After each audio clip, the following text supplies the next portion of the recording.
বছর নববধূন থেকে আমরা অনেক রকমের প্রোগ্রাম করি, কিন্তু এর মধ্যে একটা হচ্ছে গিয়ে এই হোলির উৎসবটা। এটা আমরা এইভাবে সবাই একসাথে রং খেলে মজা করে একসাথে কাটাই। আমরা চাই যে সবাই হোলি খুব সুন্দর হোক, খুব ভালো হোক। নববধূনের পক্ষ থেকে হ্যাপি হোলি সবাইকে। আজকে হোলির জন্য আমরা অপেক্ষা করি, আজকের এই আনন্দের দিনটার জন্য আমরা সারাটা বছর অপেক্ষা করে বসে থাকি।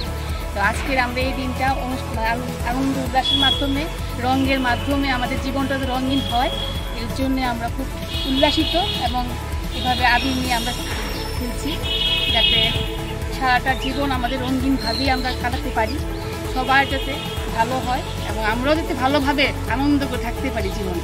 এর জন্যই আমার হোলির উৎসব মানে খুব আনন্দ করে হোলি খেলি, কিন্তু সুস্থভাবে হোলি খেলি। আমরা চাই আপনারা ওইভাবে সুস্থভাবে হোলি খেলুন। আর স্ট্রিট ডগসদেরকে আমি নিবেদন করবো, এদের উপরে প্লিজ রং ছেটাবেন না, সুস্থভাবে হোলি খেলুন, যাতে ওদের ওপরে কোনো পিচকারি বা রং এদের ওপরে ওড়াবেন না। ফুল দিয়ে খেলতে পারেন ওদের সঙ্গে। অ্যান্ড আমরা খুব নেচে আনন্দের সঙ্গে গান গেয়ে খুব ভালোবেসে খুব সুস্থভাবে আমরা হোলি সেলিব্রেট করি সবার সঙ্গে, পুরো নববধূনের টিমের সঙ্গে। আর আমরাও চাই এইভাবে আপনারা হোলি খেলুন, সুস্থভাবে হোলি খেলুন। Thank you so much.